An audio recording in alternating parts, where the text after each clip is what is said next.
اهلا وسهلا بكم في قناتي المتواضعه فنون العلوم على اليوتيوب.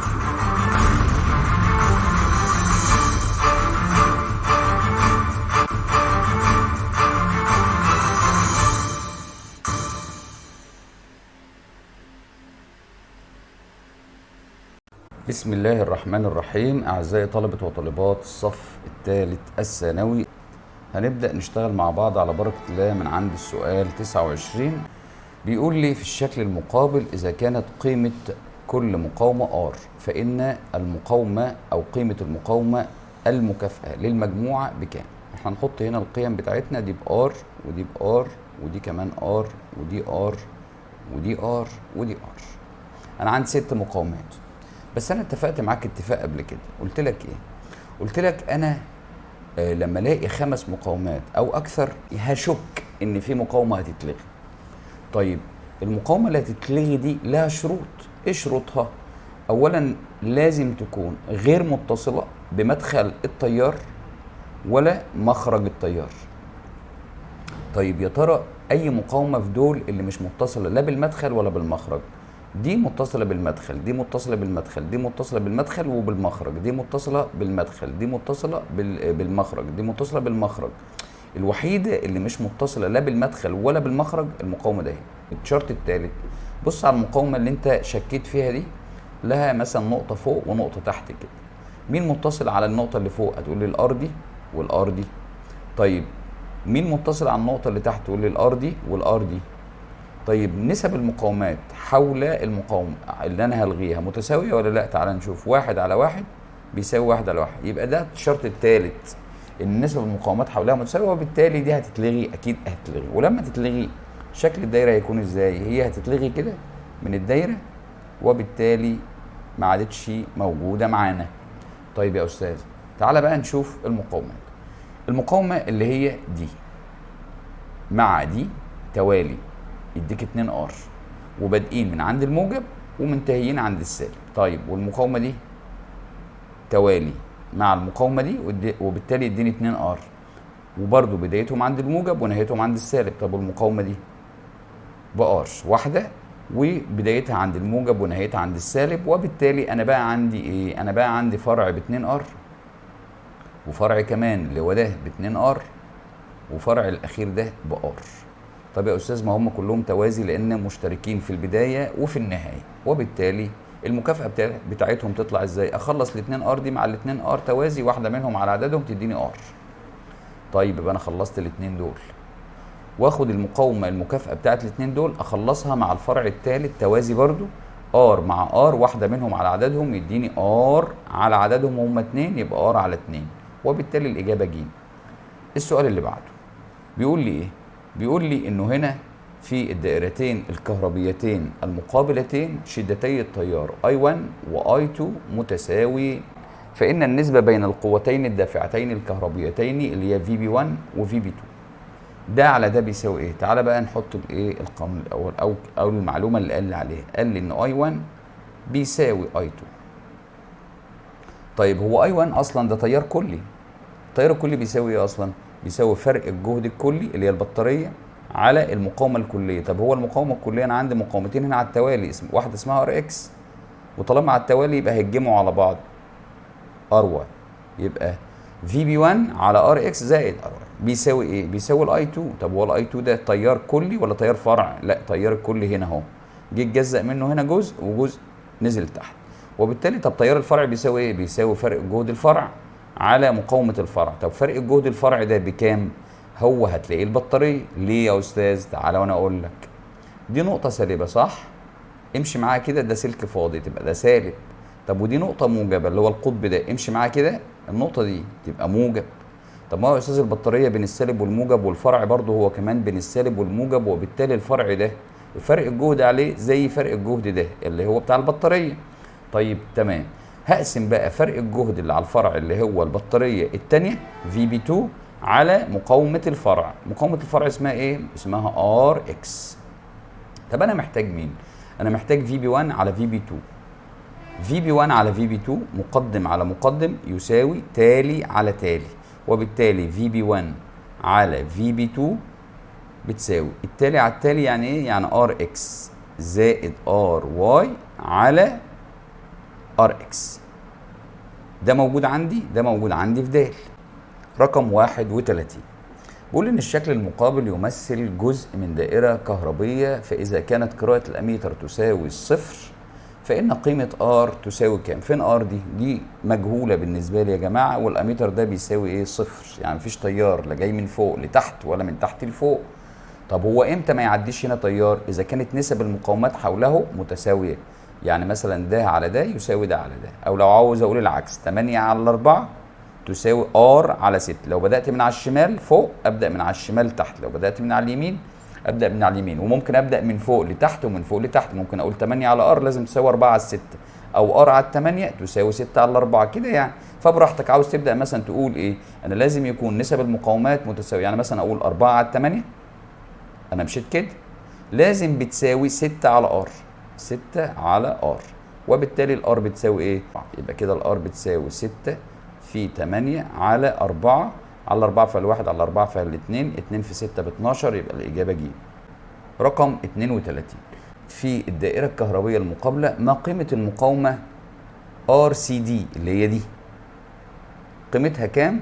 إذا كان فرق الجهد عبر المقاومة 4 أوم يساوي صفر. المقاومة دي يا جماعة فرق الجهد عليها بصفر، هنا فرق الجهد هنا بزيرو على المقاومة ده هي. طيب امتى فرق الجهد هنا هيساوي صفر؟ صلوا على النبي. هو فرق الجهد اصلا بيساوي ايه يا استاذ؟ بيساوي اي في ار. طب هي قيمتها باربعة، ده امتى يساوي صفر اللي هو فرق الجهد؟ اذا كان التيار بصفر. اذا كان التيار بايه؟ هو اللي بصفر، مش الار هي اللي بصفر، لا الار دي باربعة، يبقى صفر في 4 يديك صفر. يبقى انا عرفت هنا ان مش هيمر تيار. طب امتى ما يمرش تيار؟ تعالوا بقى نشوف. هي متصلة بين النقطتين A و B اللي هي المقاومة دي، امشي كده معايا لغاية دي، والنقطة دي A، بين A و D. طيب يا أستاذ هو لما مش هيمر فيها تيار زي ما احنا اتفقنا، احنا كنا اتفقنا اتفاقات، قلنا لو لقيت دايرة فيها 5 أو أكثر ممكن ألغي واحدة، ممكن ألغي واحدة. طب مين هتتلغي؟ اللي مش متصلة، لا بمدخل، ده مدخل التيار متصل عليه دي ودي، دول مش هيتلغوا، وده مخرج التيار اللي هو السالب، يبقى دول مش هيتلغوا برضه. يبقى اذا دي الوحيده اللي مش متصله لا بالمدخل ولا بالمخرج. طيب وايه كمان؟ ونكون نسب المقاومات حولها متساويه. طب بص، الاتنين ونص على الار سي دي لازم تساوي الخمسة على الاتنين. بص لو قسمت من فوق لتحت يبقى برضه من هنا من فوق لتحت، وبالتالي انا ممكن اعمل كده، اقول ايه؟ اقول 5 على 2 اللي هو ده على ده يساوي ايه؟ يساوي الاتنين ونص على ار اللي هي الار سي دي اللي انا عاوزها. يبقى انت حضرتك لو عاوز الار سي دي هتقول له كده، يبقى الار سي دي بتساوي ايه؟ بتساوي ده في ده اللي هو الطرف المتصل ده على الطرف الناقص ده، يبقى 2 في 2 ونص على 5 كأنها 5 على 5، يبقى بتساوي 1 اوم. يبقى بتساوي ايه؟ 1 اوم اللي هي الاجابه باء. تعال نشوف السؤال اللي بعده. بيقول في الشكل المقابل النسبه بين قيمتي المقاومه المكافئه في حالتي فتح او غلق، فتح وغلق. المفتاح كي.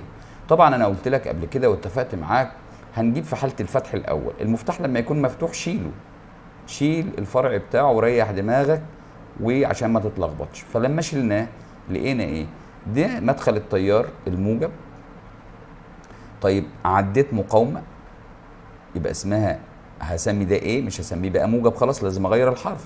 طب وده مخرج التيار اللي هو السالب. لما تيجي تشوف كده هتلاقي حاجه حلوه قوي، هتلاقي انه التلاتة والتلاتة دول متصلين توالي بين موجب وايه، يبقى محصلتهم بكام؟ ب6. وهتلاقي برضو انه في 3 تحت بين الموجب والايه ب3، تمام، ودول يبقوا توازي، 6 و3 يديك 2. يبقى انا عرفت ان الجزء ده كله ب2 اوم، ده اللي هو الحته دي كلها ب2 اوم. طيب يا استاذ والجزء الثاني برضو هلاقي انه في عندي مقاومتين متصلين توالي، 3 و3 يدوك 6 بين A والسالب، وعندي برضو مقاومة تحت بين ال A والسالب، يبقى ال6 اللي فوق مع ال3 اللي تحت دول توازي. طب ما التوازي بتاعهم برضو حاصل ضربهم على حاصل جمعهم يدوك 2. طب يا أستاذ ما هي المجموعة دي اللي هي دي توالي مع المجموعة دي، يبقوا 2 و2 4. يبقى في حالة الفتح أنا عارف إن أنا عندي 4 أوم. طب تعالى بقى نشوف حالة الغلق في الباقي المفتاح. تعالوا كده برضو نقول ان النقطه دي موجبه ومخرج التيار هنا النقطه دي سالب. طيب هو انا كنت لما عديت مقاومه كنت سميت دي ايه؟ مثلا ممكن اعدي المقاومه دي اعديها، ممكن اسميها ايه عادي، بس هنا اعدي مقاومه يبقى اسميها بي. طيب قول لي يا استاذ هنا في سلك فاضي، دي تسمى ايه؟ طالما دي ايه يبقى دي تسمى ايه؟ طيب كده انا سميت كل النقاط اللي عندي. نحط عندي نقاط، انا عندي نقطه موجبه اللي هو مدخل التيار، ونقطه سالبه اللي هو مخرج التيار، وعندي نقطتين كمان في النص، واحده اسمها ايه والتانيه اسمها بي. ادا ايه وده بي. تعالوا بقى نشوف بين الموجب والايه كان في بتلاته، واحده بتلاته، ادي احط هنا واحده بتلاته. بين الموجب والبي، الموجب والبي في واحده بتلاته اللي هي دي، يبقى انا شلت دي ودي. بين الاي والبي في واحده بتلاته اللي هي هنا تلاته. طيب شيل دي كمان. بين الاي والبي في واحده كمان بتلاته، يبقى هنا برضو بين الاي والبي في واحده بتلاته. طيب اللي هي دي. بين البي والسالب، البي والسالب في واحده بتلاته اللي هي دي. بقى لي بين الاي والسالب، فين الاي وفين السالب؟ ادا الاي وده السالب، حط واحده بتلاته. اصفي ازاي؟ اولا دول معروف شايفينهم كده بانهم توازي، واحده منهم على عددهم، يبقى هنشيل الاتنين دول ونحط واحده بس بكام؟ بواحد ونص. بين الاي والبي نحط واحده بكام؟ بواحد ونص. طيب يا استاذ ماشي، حط لي هنا واحده بواحد ونص بين الاي، ودي كانت النقطه بي. طيب هو بعد كده حضرتك شايف كام مقاومه قدامك؟ ادا واحد اتنين تلاته اربعه خمسه، دول خمسه. يبقى انا هبدا اشك انه في مقاومه هتتلغي. يا ترى المقاومه اللي هتتلغي هتبقى انهي؟ اللي هيطبق عليها شرطين كمان، اللي هي مش متصله لا بالمدخل ولا بالمخرج. دي متصله بالمدخل ودي متصله بالمدخل. طب وهنا دي متصله بالمخرج ودي متصله بالمخرج اللي هي اللي فوق دي. طيب الوحيده اللي ممكن تتلغي معايا لو اتطبق عليها الشرط الثالث اللي هي واحد ونص. تعال نشوف ايه الشرط الثالث. قول لي يا استاذ نسبة 3 على 3 فيها الواحد. طب نسبة 3 على 3 فيها الواحد، اذا النسب حولها متساوية، نسب المقاومات حولها متساوية، وبالتالي كده دي ايه هتتلغي. دي اتلغت خالص. وبالتالي تعالى بقى نشوف التيار هيمشي ازاي. هيمشي من الثلاثة دي يطلع على الثلاثة دي، فالثلاثة دي والثلاثة دي كده توالي يدوني كام؟ يدوني واحدة بستة. طيب والتيار هينزل من تحت يمشي في الثلاثة دي ويطلع يمشي في الثلاثة دي توالي، يبقى برضو في واحدة عندي بستة. ستة وستة توازي يدوك ايه؟ يدوك تلاتة. يبقى انا عرفت انه في حالة الغلق هيديني تلاتة. انا عاوز النسبة بين الفتح الى الغلق، يبقى اقول له 4 على 3. 4 على 3 يبقى الاجابه ج. الاشكال التاليه تمثل 4 دوائر كهربيه. وبيسال سؤال بعد الاربعه اللي انت شايفهم دول، بيقول فان الدوائر التي لا يمر بها تيار كهربي في المقاومه 5. يعني المقاومه 5 هتتلغي. دول كم مقاومه يا جماعه؟ دول 5. هبدا اشك ان في واحده هتتلغي. طيب اللي هتتلغي لازم تكون زي ما اتفقنا مش متصله لا بالمدخل ولا بالمخرج بمدخل التيار. يعني مثلا لو ده موجب، دي نقطه موجبه، الاثنين دول متصلين بالموجب يعني مدخل التيار. طب والنقطه دي سالبه، سلك فاضي، يبقى النقطه دي سالبه. الاثنين دول متصلين بمخرج التيار. الوحيده اللي مش هتتصل لا بالمدخل ولا بالمخرج وكمان نسب المقاومات حولها متساويه هي دي تتلغي. يبقى عرفنا الشكل واحد معانا في الدوائر اللي هلغي فيها رقم 5. تعال نشوف دي برضو. خلاص بقت سهله. دي متصله بالمدخل ودي متصله بالمدخل، دول مش هيتلغوا ودول مش هيتلغوا لانهم متصلين هنا بالمخرج. دي الوحيده اللي ممكن تتلغي ونسب المقاومات حولها فعلا متساويه، اهو 6 على 6 و6 على 6، يبقى دي هتلغي، يبقى دي معانا برضو. يبقى كده 1 و2 معانا. طب و 3؟ 3 تعال نشوف برضو. مدخل التيار من هنا كده ال 12 متصل عليه وال 12 اللي تحت متصل عليه، دول مش هيتلغوا. طب وهنا ده القطب السالب اهو وده القطب السالب لانه ده سلك فاضي فلازم اخد نفس النقطه. الستة والستة دول برضو عليه. الخمسة بقى اللي هي اصلا بيسالني عليها يا ترى متصله بالمدخل او بالمخرج؟ اقول له لا، فكده هشك انها ممكن تتلغي. دي نقطه وهنا لها نقطه تحت. النقطه دي من متصل عليها ال 12 وال6. اقسم 12 على 6 كده اديك 2. طب والنقطه دي مين متصل عليها؟ برضو ال 12 وال 6، 12 على 6 فيها الاثنين، وبالتالي كده نسب المقاومات حولها متساويه، وبالتالي دي برضو هتتلغي، يبقى دي معانا. تعال نشوف دي. برضو دول 5 مقاومات، فهبدا اشك في واحده. طبعا لا دي ولا دي ولا دي ولا دي، هشك بقى في اللي مش متصل لا بالمدخل ولا بالمخرج. كررنا الكلام كتير. تمام. طيب باقي لي شرط واحد، نسب المقاومات حولها تكون متساويه. هل 6 على 3 زي 3 على 6؟ لا. انا لما همشي كده من على اليمين يبقى همشي تحت من على اليمين برضه. طبعا دي كده مش هتتلغي، وبالتالي الاشكال اللي كانت هتلغي معانا مين؟ 1 و2 و3 بس. ده في الاجابه رقم ج. بيقول لي هنا سلك معدني منتظم المقطع مقاومته الكهربيه ار، تم تقسيمه الى 4 اجزاء متماثله. طب هو كان كله بار، يبقى كل جزء بكام؟ بربع ار. ووصلت هذه الاجزاء معا كما بالشكل المقابل، فان المقاومه المكافئه للمجموعه بين النقطتين A و B، يعني عاوز بين A و B كلها. طب انا قلت هنا ربع ار، قول ربع وخلاص عشان ما تلبخش نفسك. ربع ار، ربع ار، ربع ار، قول ربع وربع وربع، وهنا برضو ربع ار. بس انا عارف ان الربع ده والربع ده والربع ده كلهم توازي، يبقى واحده منهم على عددهم، وبعدين هرجع اجمعهم على الربع ده لانه توالي معاهم. طب يا استاذ هو واحده منهم بربع، انا هجيب المجموعه دي يا جماعه الاول على عددهم اللي هم 3، يديك 1 على 12. الواحد على 12 دي بتاعت التوازي، هعمل ايه؟ هجمعها على الربع ده يبقى تلت. تلت ديت يعني ايه؟ يعني ار على 3. ار على 3 يبقى الاجابه ايه؟ د. قول لي ايه؟ موصلين هنا، موصلان غير معزولين اكس وواي. انا عندي موصل اكس وموصل واي، منتظم المقطع طولهما 1 ال والتاني 2 ال. اكس اللي مذكور الاول يبقى طوله ال، ومساحه مقطعيهما برضو بالترتيب A و2A، وقيمتي التوصيليه الكهربيه لمادتيهما 8 سيجما ده بتاع اكس، والسيجما دي بتاعت واي على الترتيب، وضع متلاصقين تماما كما بالشكل المقابل. فاذا كانت المقاومه الكهربيه للموصل اكس ب5، اكس ده مقاومته ب5، فان المقاومه المكافئه لهما عند توصيل مصدر كهربي بين نقطتين A و B، صلوا بقى على النبي. اكس ده مقاومته ب5، طب هو واي انا عارف مقاومته بكام؟ لا، بس انا ممكن اجيب مقاومته ازاي؟ تعال. هو اصلا المقاومه بتساوي ايه؟ المقاومه يا استاذ بتساوي رو اي في ال على ايه. طيب بس انا مش مديني الرو اي، مديني السيجما، هشتغل بدلاله السيجما. طب خلاص يبقى اشيل الرو اي واحط 1 على سيجما، 1 على سيجما، فالسيجما تبقى تحت مضروبه في الاي تحت، ويتبقى لي ال اللي فوق.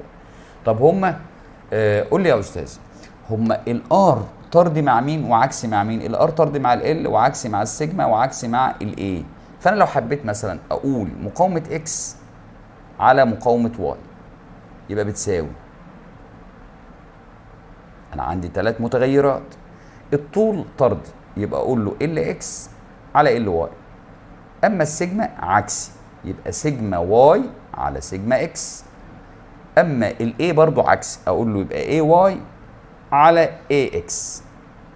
وبالتالي طب ار اكس بكام؟ اصلا مقاومه اكس هو قايل لي انها ب5، احط مكانها 5. 5 على ار واي تساوي طول اكس بواحد، هنقول بواحد، ال يعني هنحط مكانه 1، اما طول واي ب2.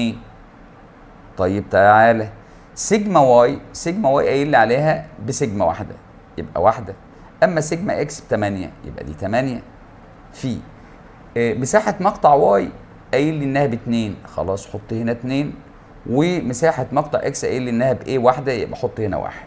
طبعا 2 في نص بواحد يتبقى لي هنا تمن، يبقى 5 على ار واي بتساوي تمن. انا عاوز ار واي اقول له يبقى 5 في 8 على 1، تطلع الار واي بكام؟ تطلع الار واي ب40.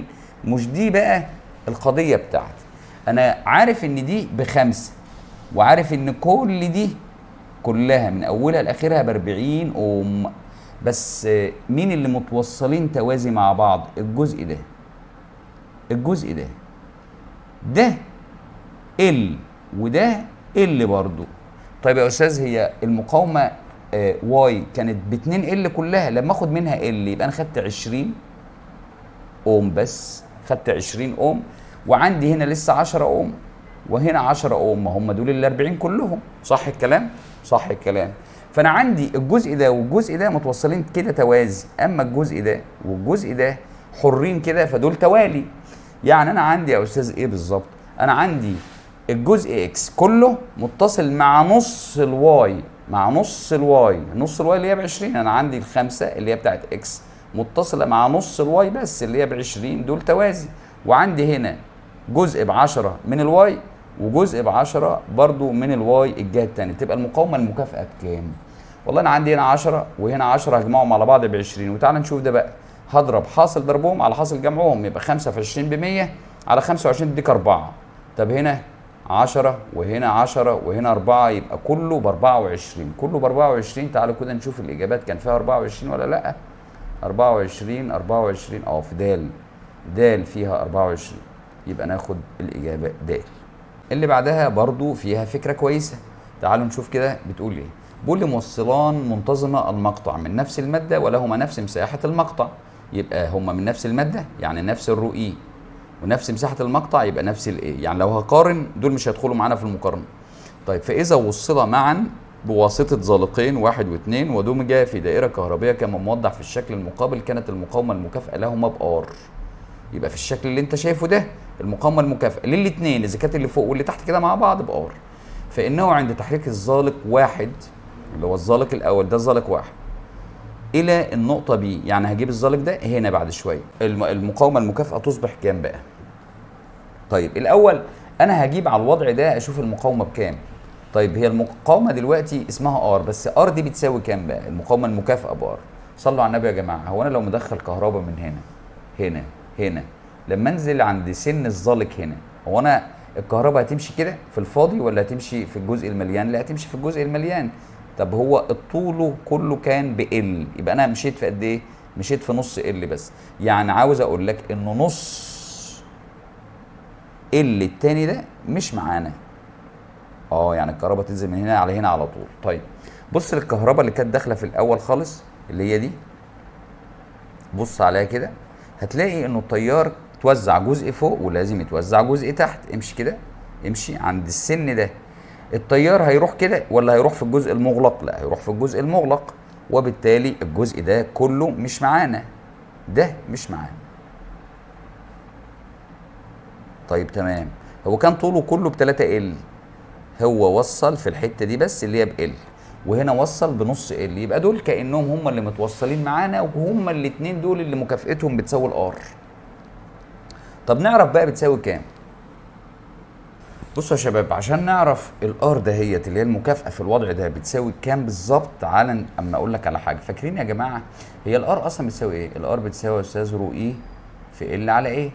طيب لو انا هقارن ما بين الاثنين دول، ايه مشترك؟ الايه مشتركه فهشيلها، والرو اي مشتركه زي ما اتفقنا في الاول دول فهشيلها. يبقى الار تتناسب مع مين؟ يعني الار تتناسب مع ال. طيب قول لي يا استاذ طالما الار بتتناسب طردي مع ال، دي نص ار، دي نص ال، مش ممكن اقول عليها نص ار؟ طبعا. طيب دي ب كامله يبقى ممكن اقول عليها بار كامله.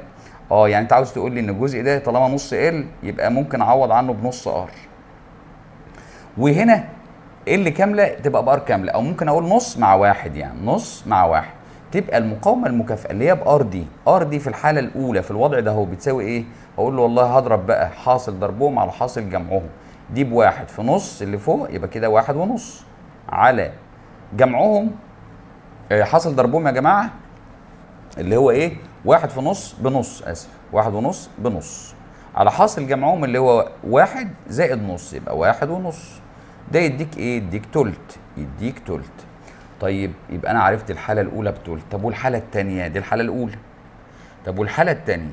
الحاله الثانيه بيقول لي ايه بقى؟ انا هحرك الزالق بعد كده منين لفين؟ انا هحركه من المكان اللي هو فيه دي لغايه البي. يعني مش هيبقى هنا الزالق، مش هيبقى في الحته دي، لا هيبقى في الحته ده اهي، هينزل لغايه هنا كده. يعني انا الكهرباء اللي ماشيه هنا كده هتاخد الطول كله المره دي عشان تعرف تطلع من الدايره دي. طب احنا كنا بنقول ان ار بتتناسب مع ال، احنا كنا واخدين نص ال فقلنا نص ار. طب وهنا المره دي لا ار كامله، وهنا تحت انا واخد ما غيرتش حاجه تحت، تبقى ار كامله برضو. طيب يا استاذ ار مع ار المكافاه بتاعتهم ايه؟ المكافاه بتاعتهم كانها واحد ومع واحد هتطلع بنص. هتطلع بايه؟ بنص. يبقى دي كانها كانت تلت ار ودي نص ار. طيب يا استاذ انا عاوز بقى اشوف او اقارن ما بين الحالة الاولى والحالة التانية.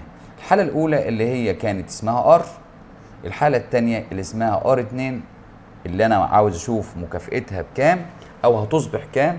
هقول له بقى هعوض على الحالة الاولى تلت ار، والحالة التانية هعوض عنها بنص ار.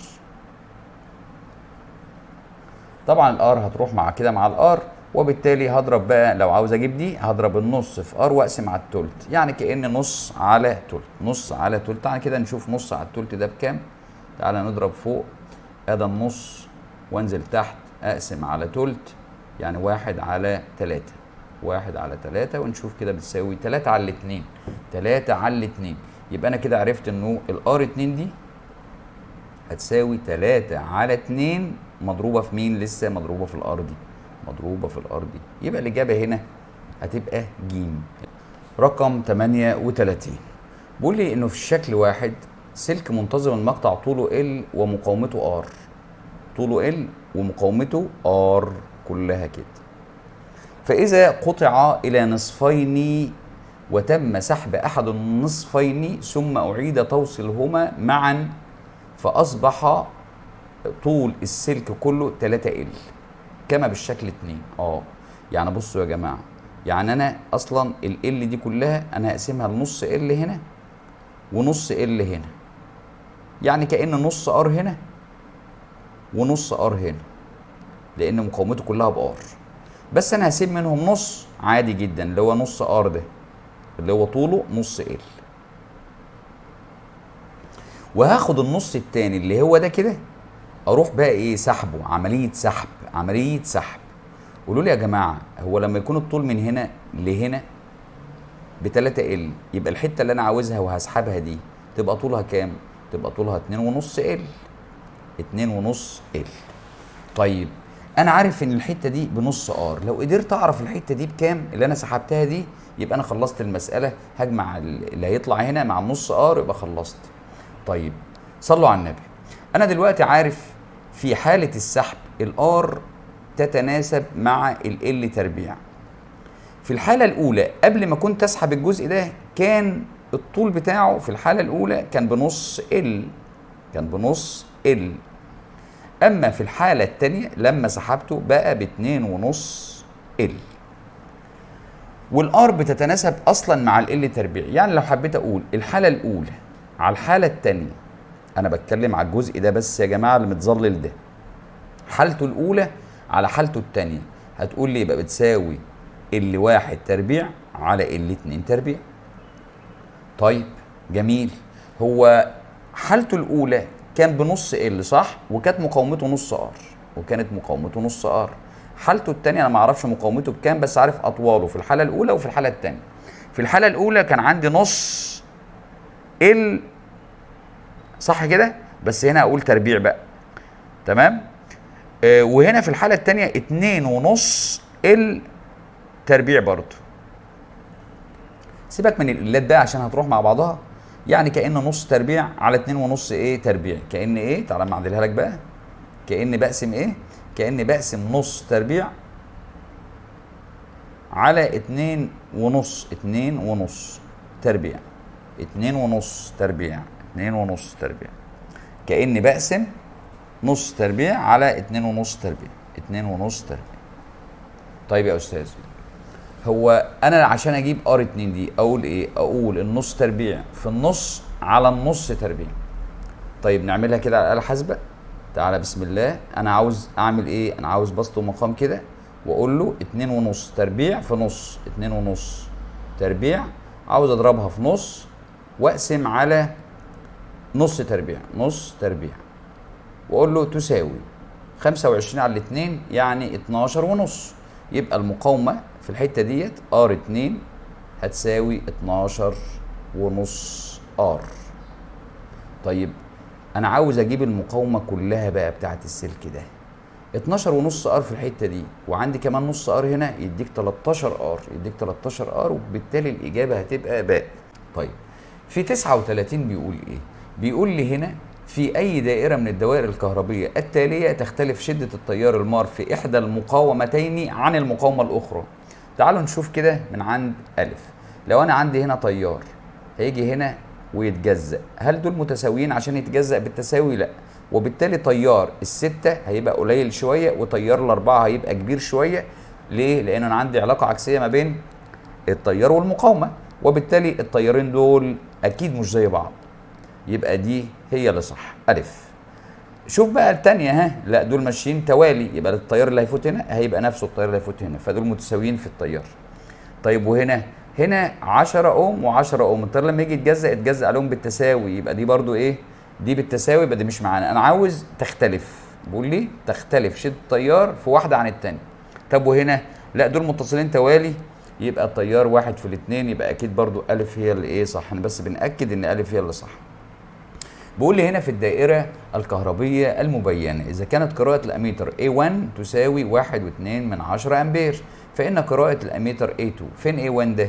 A1 ده بيقيس الكلي، طالما جنب البطارية يبقى بيقيس التيار الكلي، يبقى كأن البطارية كان طالع منها 1.2 أمبير.